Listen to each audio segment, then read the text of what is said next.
Yep, hello there. This is just going to be a quick message to the dear atheist. So, when a child is born, Produced by wizzla. the child is born an empty vessel, and there's nothing in this child's mind. The child knows nothing.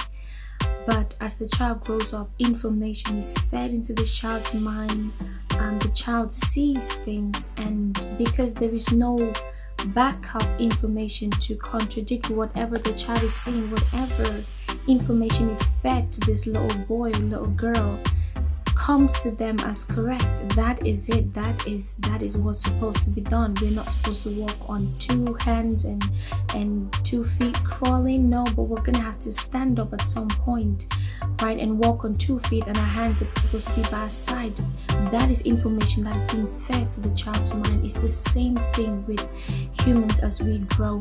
If you focus your mind on the fact that there is no God, you would find so much information. The world is full of so much information about different things. I don't think there's a question you would ask Google that Google wouldn't give you an answer. And so my question is, when would you give the same attention to God, to experience that there actually is God, as you have given to experience that there isn't God? If you look for information out there to think the world is full of so much evil, you would see so much information and you'll be so scared to even leave your home. But it's the same thing. Whatever information you zoom your mind in to find, that's the information that you're gonna find. Because faith in anything, believing in anything comes by hearing, comes by knowledge, and comes by words. The same way, when you focus and zoom in and hear all of these things, information, trust me, there's information out there that can convince you without a doubt that there is God. And the question is, what if there actually is God? What if you could build a relationship with God? It costs you nothing to actually think there is God and actually build a relationship with God and actually try to find out. It costs you nothing, but it could cost you everything. What if the last day comes and then you think, oh, I've missed out, and it wouldn't have cost you a penny, it wouldn't have cost you too much time just to think about, maybe there is God. Let me give my attention to God. It's no point. The world is turning into something I'm not even sure. I don't even want to call it upside down, because honey, it's way worse than upside down.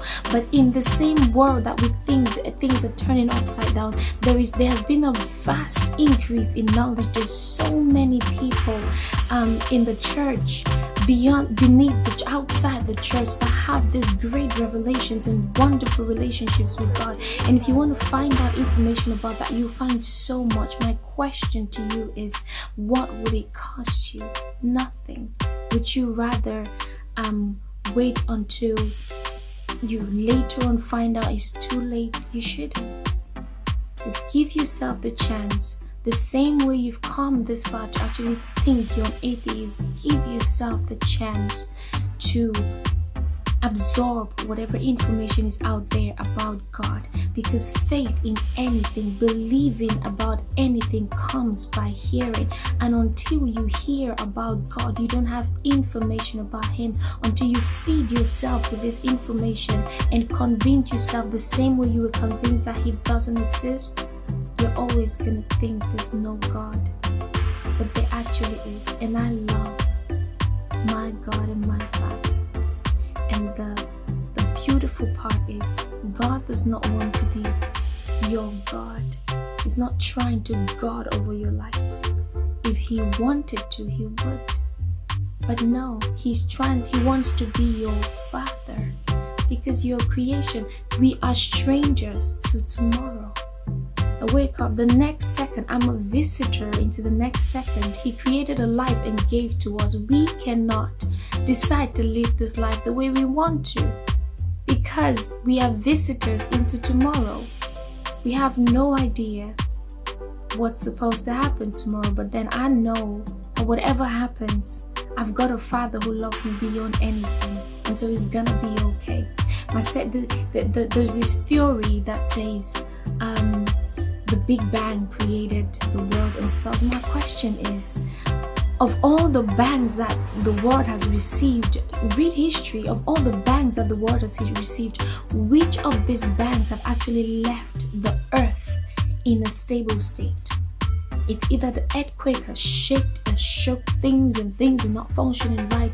None of them, but yet the earth is standing at the safest distance from the sun. The earth is the only planet that can house human beings. How do you explain the fact that you can fly through the sky and get out of the earth, completely out of the earth, and you're seeing this globe, but then you can get back into the globe, you're not passing through walls or anything, but then we seem to be sitting in it and standing and building these big houses and driving these massive cars in it. But you think, oh, if I dig and dig and dig and dig, where am I going to get? You're probably going to get to space. That is the beauty of God. You can't say the world was put together by a big bang. That is an unproven theory. How would you rely on an unproven theory rather than trust a proven person? You've heard the testimonies of other people. These theories that scientists keep bringing out. I ask you a simple question. Scientists know the components of water, and yet they are yet to produce decent water for us to drink. They would recommend natural water from springs and from the rain. That is much better for you. And we go in for these things. Why? They know the components of water, but yet they can't produce water. You can't trust a failed system. You can't trust a theory that is not being proven. God has given us His word to live by. Open your heart. It costs you nothing. It will cost you everything to sit back and think there is no God and think you can. Man was never created to live independent of the Creator. Never. Every man experiences a void that they try to fill with people, with friends, with wives, with husbands, with children, with jobs, with money, with traveling. No, every man has a void in them. Man was never created to live outside the Creator. And so there's always going to be a void. That we understand sin, we understand wrong, and yet we think it's okay. No, it's not. No, it's not. I'm going to end there, and I'm going to encourage you to watch other videos. You can look at my channel, or you can look at my Instagram page and you see videos, or you can just Google the same way you Google about there is no God and get information. Just Google, how can I get to know God? How can I understand who is Jesus Christ? And you find so much information out there, a vast amount of information out there. Thank you so much, and God